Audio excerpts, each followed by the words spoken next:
সালামু আলাইকুম। কানাডা এবং পৃথিবীর বিভিন্ন প্রান্ত থেকে যারা আজকের আলোচনা শুনছেন সবাইকে স্বাগত জানাচ্ছি। পৃথিবীর টপ 10 গুরুত্বপূর্ণ কান্ট্রির তথ্য নিয়ে এবং কানাডার সাথে এটা রিলেভেন্ট তথ্য নিয়ে আপনাদের সামনে আজকের এই আলোচনাতে হাজির হয়েছি আমরা। তো আজকে মূলত একটি তথ্য আপনাদের সামনে তুলে ধরবো, যেটা অলরেডি আপনারা গেস করতে পেরেছেন। সেটা হচ্ছে যে হেনলি অ্যান্ড পার্টনার একটি প্রতিষ্ঠান রয়েছে যারা পৃথিবীর সকল কান্ট্রির গ্রহণযোগ্যতা, তাদের পাসপোর্টের কোয়ালিটি এগুলো নিয়ে বছরব্যাপী অ্যানালাইসিস করে এবং প্রত্যেক বছরই তারা একটি রিপোর্ট পেশ করে। 2024 সালে তারা একটি র্যাঙ্কিং রিপোর্ট পেশ করেছে। সেই র্যাঙ্কিংয়ে দেখা যাচ্ছে পৃথিবীর পাসপোর্ট সকল কান্ট্রির মধ্যে কেনাডিয়ান পাসপোর্ট হোল্ডাররা যারা তাদের র্যাঙ্কিং হচ্ছে 7। তো এই সংক্রান্ত বিস্তারিত তথ্য জানবেন আজকের আলোচনায়। Residence and citizenship advisory firm Henley and Partner has released their ranking of world passports in 2024, incorporating data from the International Air Transport Authority.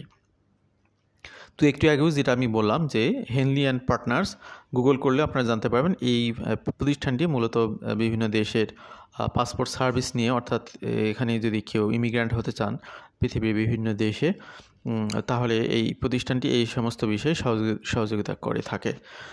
তো যাই হোক, এখানে তবে তাদের সার্ভিসগুলো একটু এক্সপেন্সিভ, এটা একটা বিষয় আমরা যতটুকু জানি তাদের সাথে যোগাযোগ করে জানতে পেরেছি।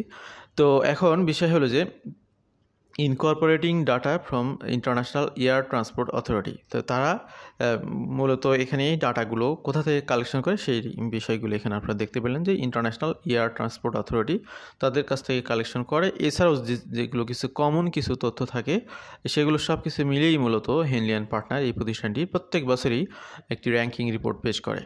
তো আমরা কিছুদিন আগেও একটি আলোচনায় বলেছি যে থার্ড ওয়ার্ল্ড কান্ট্রিগুলোতে একটা ব্যাপক আনরেস্ট সিচুয়েশন বিরাজ করতেছে, বিশেষ করে ইন্ডিয়া, বাংলাদেশ, মিয়ানমার, এরপরে পাকিস্তান। তো এই সমস্ত এশিয়ান কান্ট্রি যেগুলো সেগুলোতে কিন্তু খুব একটা আনরেস্ট অবস্থা বিরাজ করতেছে। এখানে শান্তিপ্রিয়ভাবে যারা বসবাস করতে চান তারা অনেকে হয়তো চিন্তা ভাবনা করবেন যে পৃথিবীর অন্য কোনো কান্ট্রিতে মুভ করা যায় কিনা। তো এর মধ্যে যেহেতু আমরা এই চ্যানেলে কানাডা নিয়ে কথা বলি এবং কানাডা নিয়ে আমাদের বিশেষায়িত তথ্যগুলো আমরা এখানে পাবলিশ করে থাকি, তো এখানে আমাদের স্পেশালিস্ট তথ্যগুলো এখানে মূলত কানাডা সংক্রান্তই হয়ে থাকে, কিন্তু আনুষঙ্গিক যে সমস্ত তথ্য আমরা পেয়ে থাকি সেগুলো আমরা কম্পারেটিভলি কথা বলে থাকি। তো আজকে এই ধরনের তথ্যগুলো আপনারা পেয়ে যাবেন ইনশাল্লাহ। যে এখানে হেনলি অ্যান্ড পার্টনারের যে ইন্ডেক্স সেটা অনুযায়ী কানাডার অবস্থান 7ম। তো বাকি কান্ট্রিগুলো তাহলে কোনগুলো, সেগুলো আপনার মনের মধ্যে একটি প্রশ্ন আসতে পারে। সেগুলো নিয়েও আপনাদের সামনে তথ্য তুলে ধরবে এবং সেগুলোতে আদৌ আপনারা এখানে মুভ করতে পারবেন কিনা, সেটার পসিবিলিটি কতটুকু, সেগুলো নিয়ে আমরা কম্পারেটিভ কথা বলবো। তাহলে একটা ওভারঅল ধারণা পাবেন আপনারা। সেটা হচ্ছে যে আপনি যদি থার্ড ওয়ার্ল্ড কান্ট্রিগুলো থেকে এখানে মুভ করতে চান, সেক্ষেত্রে আপনার জন্য বেস্ট সুইটেবল কান্ট্রি কোনটি হবে এবং আপনার সেই রিসোর্সগুলো কতটুকু আছে, আদৌ আপনি পারবেন কিনা অন্ততপক্ষে সেই ধারণাটুকু লাভ করতে পারবেন এখান থেকে। তো এখানে কানাডার অবস্থান 7ম, সেটা তো মুখস্থ বিষয় বুঝতে পারলেন। এখানে কানাডার পাসপোর্ট পাওয়ার জন্যে যে বিষয়গুলোর প্রয়োজন রয়েছে, এখানে যে আপনার ফর্মালিটিগুলো মেনটেন করতে হয় সেই বিষয়গুলো আপনারা জানতে পারবেন আজকের আলোচনা থেকে। যেহেতু ইমিগ্রেশন প্রোগ্রামের দিক থেকে পৃথিবীর মধ্যে নাম্বার 1 কান্ট্রি হচ্ছে কানাডা নিঃসন্দেহে, কারণ তারা এরকম এতটাই ইমিগ্রেশন বান্ধব যে অন্য কোনো কান্ট্রি এভাবে ডিক্লারেশন দিয়ে ইমিগ্র্যান্টদেরকে এভাবে আপনার কদর করে সমাদর করে কিন্তু কেউ ওয়েলকাম জানায় না। সেক্ষেত্রে অবশ্যই হেনলি অ্যান্ড পার্টনারের তো ইন্ডেক্স অনুযায়ী এটার অবস্থান, পাসপোর্টের ভ্যালু একটু 7ম হলেও ইমিগ্র্যান্ট ফ্যাসিলিটিস দিক থেকে বা ইমিগ্র্যান্টদেরকে অভ্যর্থনা জানানোর জন্য আপনি যদি সেই র্যাঙ্কিংয়ের কথা চিন্তা করি, তাহলে সেই জায়গাতে পৃথিবীর মধ্যে নাম্বার 1 কান্ট্রি হচ্ছে কানাডা নিঃসন্দেহে। তো এনিওয়ে আমরা প্রসিড করি।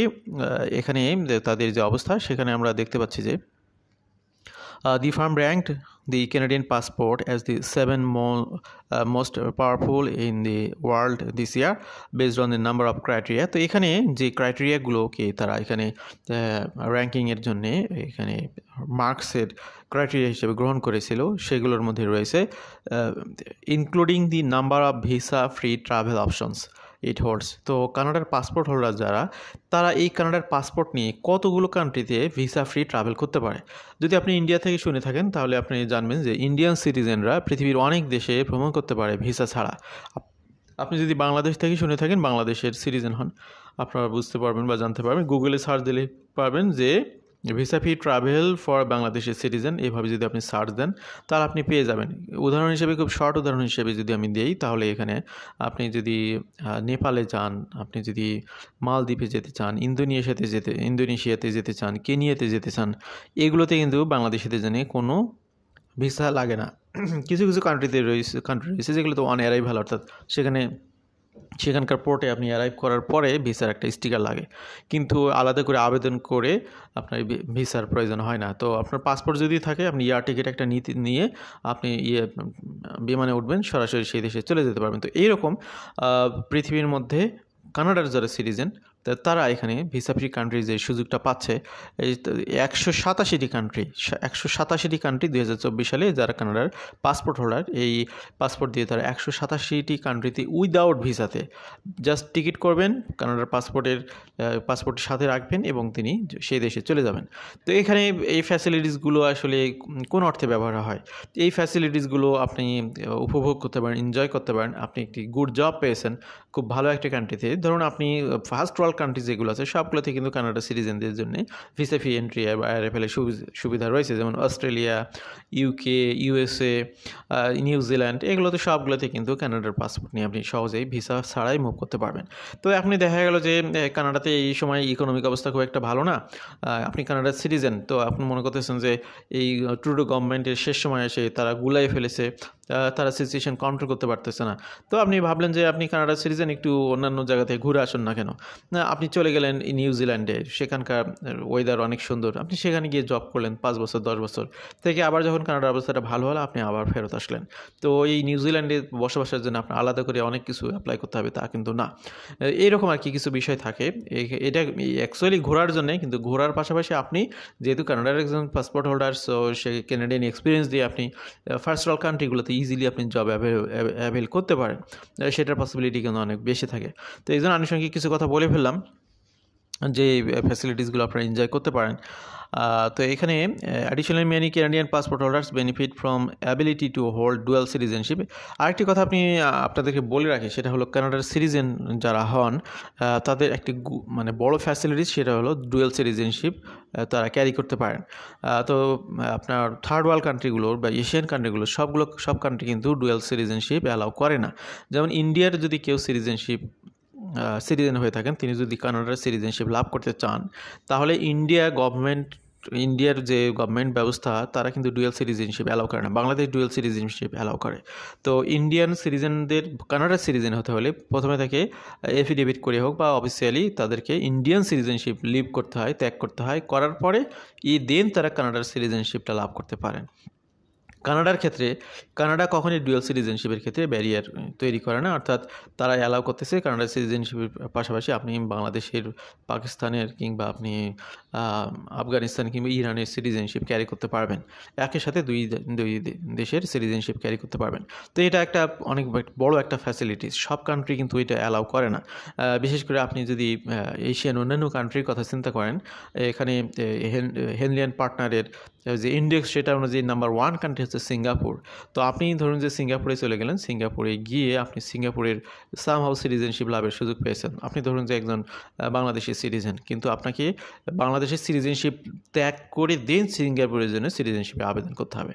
তো সব কান্ট্রি কিন্তু এই ডুয়াল সিটিজেনশিপ অ্যালাউ করে না। এটাও কিন্তু কানাডার একটা বিউটি এবং বড় একটা অপরচুনিটি তারা দিয়ে থাকে গ্লোবাল সিটিজেনদেরকে। তো এই বিষয়টি আপনারা অবশ্যই মাথায় রাখতে পারেন যে কানাডাতে কেন আসবেন সে বিষয়টি নিয়ে। This year, Singapore retained the number 1 post spot, maintaining visa-free travel to 195 countries around the world. একটু আগে যেটা আমি বললাম, সিঙ্গাপুরের পাসপোর্ট যদি কারো থেকে থাকে, তিনি 195টি কান্ট্রিতে ভিসা ফ্রি ট্রাভেল করতে পারবেন। তো কানাডার সাথে সিঙ্গাপুরে এখানে পার্থক্য জাস্ট এখানে বুঝতে পারতেছেন, 195 থেকে 187 বাদ দেন, তাহলে আপনার মাত্র 7টি কান্ট্রি। মাত্র 8টি কান্ট্রি এখানে এক্সট্রা ফ্যাসিলিটিস পাচ্ছে যারা সিঙ্গাপুরের সিটিজেন, আর সে কারণেই সিঙ্গাপুরের অবস্থান নাম্বার 1 এবং কানাডার অবস্থান 7। তো এখানে 7 হওয়ার পিছনে আরেকটা কারণ আছে, এখানে সেকেন্ড প্লেস যে কান্ট্রিগুলোর অবস্থান, এখানে টাইস করেছে অনেকগুলো কান্ট্রি, এখানে France, Germany, Italy, Japan, Spain. তো আবার আমি রিপিট করতেছি, France, Germany, Italy, Japan, Spain, এই কান্ট্রি যারা সিটিজেন তারা হচ্ছে ভিসা ফ্রি ট্রাভেল করতে পারবেন 192টি কান্ট্রিতে, এবং তারা হচ্ছে সেকেন্ড, কারণ হচ্ছে সবগুলো কান্ট্রি পাসপোর্ট থেকে 192টি কান্ট্রিতে ট্রাভেল করা যাবে ভিসা ফ্রি, যার কারণে এগুলো সবগুলো কান্ট্রি আপনার ইউনাইটেডলি তারা এখানে 7। এখন আমাদের একটি মেজর কান্ট্রি, পৃথিবীর মোড়ল যাকে আমরা বলি, ইউনাইটেড স্টেটস অফ আমেরিকা, তাদের কিন্তু একটা র্যাঙ্কিং রয়েছে, সেটাও আপনাদের সামনে তুলে ধরতেছি। Ranked last among G7 countries this year, অর্থাৎ G7 কান্ট্রিজ যেগুলো রয়েছে তার মধ্যে ইউনাইটেড স্টেটসের অবস্থানটা সবার শেষে, ফলোইং 8 প্লেস। তো ইউএসের অবস্থান হচ্ছে 8ম, এটা কানাডার পরেই অবস্থানটি। Granting visa free travel access 186 countries. তো এখানে আপনারা দেখতে পাচ্ছেন যে ইউএসএর সিটিজেনরা 186টি কান্ট্রিতে ভিসা ফ্রি ট্রাভেল করতে পারে। Last place overall this year went to Afghanistan with a visa free access to 26 countries. তো এখন এখানে নাম্বার 1 জানলেন সিঙ্গাপুর, এবং নাম্বার 2 এখানে অনেকগুলো কান্ট্রি রয়েছে। এরপরে রয়েছে আপনার কানাডা হচ্ছে 7ম, 8ম হচ্ছে আপনার ইউএসএ। আর যদি আমরা পাসপোর্টের অসুবিধার দিক থেকে বিবেচনা করি তাহলে নাম্বার 1 বর্তমানে আফগানিস্তানের পাসপোর্ট হোল্ডার যারা, তারা আমরা আশা করছি আফগানিস্তানের অবস্থান খুব দ্রুত উন্নতি লাভ করবে, যেহেতু ইকোনমিক্যালি তারা ভালো অবস্থানে আছেন বা আগাচ্ছেন ইনশাল্লাহ, এটা আমরা প্রত্যাশা করি। তাদের জন্য আমাদের শুভকামনা রইল। তো এখানে আফগানিস্তানের পাসপোর্ট হোল্ডার যারা, তারা এখানে পৃথিবীর 26টি কান্ট্রিতে আপনার ভিসা ফ্রি ট্রাভেল করতে পারবেন। তো আপনি যে দেশের নাগরিক, আপনি সেই দেশের নাম দিয়ে সার্চ দিয়ে visa free travel with Bangladeshi passport, with Indian passport, with Pakistani passport, with Myanmar passport, এভাবে যদি করেন তাহলে আপনি বুঝতে পারবেন আপনি সিটিজেন হিসেবে আপনি কতগুলো কান্ট্রিতে ভিসা ফ্রি কনজামশনটা পাবেন। এই হিস্টোরিক্যালি স্ট্রং পাসপোর্ট, কানাডার পাসপোর্টটা হচ্ছে হিস্টোরিক্যালি স্ট্রং পাসপোর্ট। এখন আনুষঙ্গিক যে কথাগুলো আমি একটু বলতে চাচ্ছিলাম, আবার একটু পিছনে আপনাদেরকে নিয়ে আসলাম আমি। তো থার্ড ওয়ার্ল্ড কান্ট্রি যে আনরেস্ট সিচুয়েশন, মিয়ানমার, ইন্ডিয়াতে, তারপরে বাংলাদেশে, পাকিস্তানে, তো সেগুলো থেকে আপনি যদি ইমিগ্রেশনের চিন্তা ভাবনা করেন, তো এখানে যে 8টি কান্ট্রি এখানে তথ্য আপনারা আজকে দেখতে পেলেন প্রথমের দিক থেকে, আবার শেষের দিক থেকে আফগানিস্তানে রয়েছে। আফগানিস্তানেও আপনাদের অনেকে হয়তো যেতে চাইতেই পারেন, যেতেও পারেন, অসুবিধা নাই। কিন্তু এই যে প্রথম 8টি কান্ট্রি, এগুলোতে যদি আপনারা কেউ যেতে চান বা মুভ করতে চান বা ইমিগ্রেশন লাভ করতে চান, সেক্ষেত্রে আপনাদের করণীয় কী, বা সেক্ষেত্রে আপনারা কী করতে পারেন, সেক্ষেত্রে আপনি যদি ভালোভাবে অ্যানালাইসিস করে দেখেন যে এখানে অ্যাকচুয়ালি আপনাদের পক্ষে ইমিগ্রেশন ফ্যাসিলিটিস কানাডা ছাড়া অন্য কান্ট্রিগুলোতে নেই, খুব বেশি নেই। জার্মানিতে ইদানিং আপনার কিছু প্রোগ্রাম রয়েছে, বিশেষ অকুপেশনে যারা এক্সপার্ট তাদের জন্য তারা কিছু সুবিধা দিচ্ছে, সেখানে পরবর্তীতে সিটিজেনশিপ লাভ করা যাবে। ফ্রান্সেও একই অবস্থা, এখানে রেগুলার কোনো সিটিজেনশিপ প্রোগ্রাম নেই। জাপানেও রেগুলার সিটিজেনশিপ প্রোগ্রাম নেই, ওখানে গিয়ে আপনি যদি জব টপ করেন দীর্ঘ সময় পরে এটা আদৌ পাবেন কিনা আমরা এটা সার্টেন না।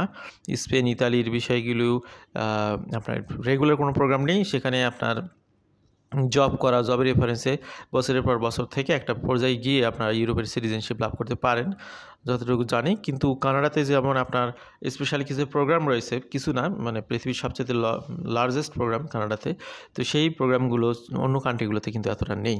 তো এই জন্যে ঘুরে ফিরে আপনাদেরকে কানাডাতেই নিয়ে আসি, এবং এই কানাডার পাসপোর্টের যে বিষয়গুলো এবার আর একটু খোলাসা করবো আপনাদের সামনে। The Canadian passport has historically maintain strong benefits for its holders with Henley's own ranking reflecting this. The firm had previously in 2024 ranked Canada Passport as high as second in worldwide international mobility rankings. In the close to 20 years that Henley have produced their passport rankings. Canada's passport has not dived in standing below the top 10. তো এখানে গত 20 বছরের তথ্য যদি analysis করা যায় সেখানে দেখা গেছে যে কানাডার পাসপোর্টের র্যাঙ্কিং কখনোই টপ 10-এর বাইরে যায়নি।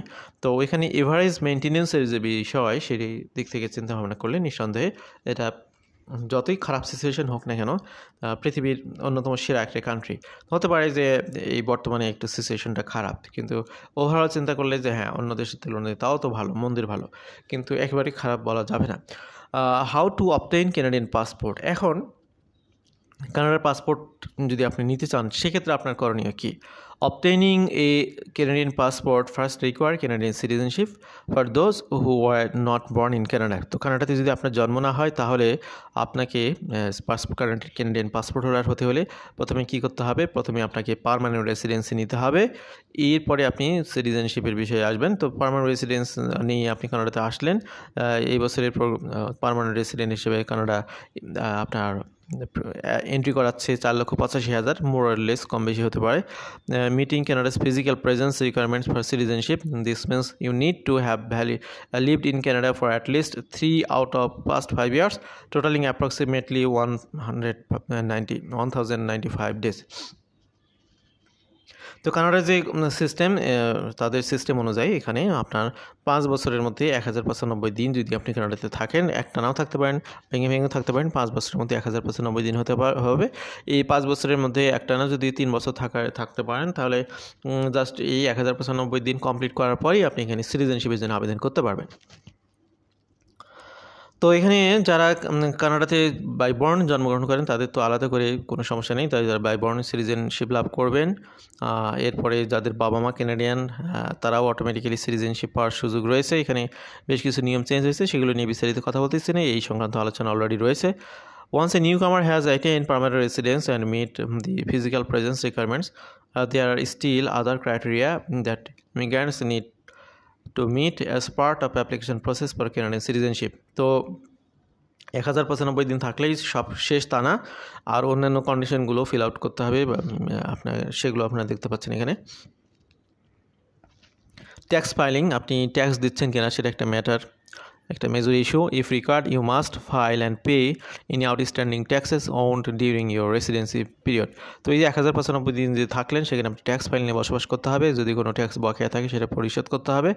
এখানে একটা সিটিজেনশিপ পরীক্ষার জন্য টেস্ট দিতে হয়, সেই সিটিজেনশিপ টেস্টে আপনাকে পাস করতে হবে। এই পরীক্ষায় মূলত কানাডার ইতিহাস, ঐতিহ্য, রেগুলার জীবন ইত্যাদি সংক্রান্ত প্রশ্নগুলো থাকে, খুব সহজ, কঠিন কিছু না। ল্যাঙ্গুয়েজ প্রফিসিয়েন্সি, এখানে অবশ্যই আপনি রিফিউজি ক্লেম হিসেবে আসেন, যেভাবে আসেন ল্যাঙ্গুয়েজ টেস্ট দিতেই হবে যদি সিটিজেনশিপ নিতে চান। তো এখানে একটা বয়সের বার রয়েছে, যতটুকু জানি 18 থেকে 54 বছর, এই সময়ের মধ্যে যারা আছে তাদের মূলত সিটিজেনশিপ টেস্ট দিতে হয়। এর উপরে বা নিচে 18 থেকে 54 না, এটা এই লাস্ট বারটা হয়তো 65 হতে পারে, এই মুহূর্তে মনে পড়তেছে না, পরবর্তীতে আপনারা জেনে নেবেন বা আমরা বলে দেবো ইনশাল্লাহ। কিন্তু একটা বার এজের লিমিট রয়েছে, সেই লিমিটের উপরে বা নিচে থাকলে তাদের এই টেস্ট দিতে হয় না, তারা বাই necessarily পেয়ে যান।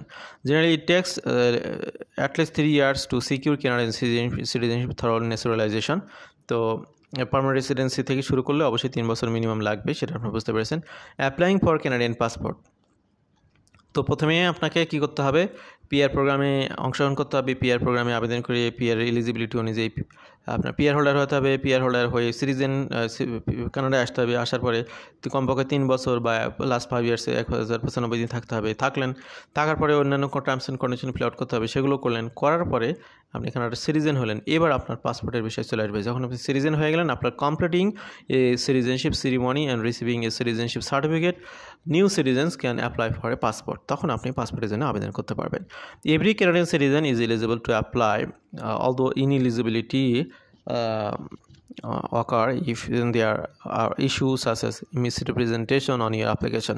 তো প্রত্যেক সিটিজেনই কিন্তু পাসপোর্টের জন্য আবেদন করতে পারে, কিন্তু কার তো সবাই যে গ্র্যান্ড হবে তা কিন্তু না। কেউ যদি ভুয়া তথ্য দিয়ে থাকে সেগুলো যদি ধরা পড়ে সেগুলো নিয়ে তাদের সমস্যা হতে পারে। সিকিউরিটি কনসার্ন যদি থাকে কাউকে নিয়ে, হিউম্যান রাইট ভায়োলেন্স যদি কেউ করে, কানেকশন টু অর্গানাইজ ক্রাইমস এগুলো যদি কেউ ইনক্লুড থাকে তাহলে কিন্তু তারা পাসপোর্ট লাভ করতে পারবে না। The application process requires specific documents including, তো পাসপোর্টের জন্য যে ডকুমেন্ট বা ফর্মালিটিগুলো রয়েছে সেগুলো একটু দেখে নিন kindly. The proof of Canadian citizenship, ওই যে আপনি সিটিজেনশিপ সার্টিফিকেট নিলেন, এরপরে আপনি যদি বাই বর্ন এখানে কানাডাতে জন্মগ্রহণ করে থাকেন, বাই বর্ন যদি আপনি সিটিজেনশিপ লাভ করে থাকেন তাহলে কানাডিয়ান বার্থ সার্টিফিকেট লাগবে।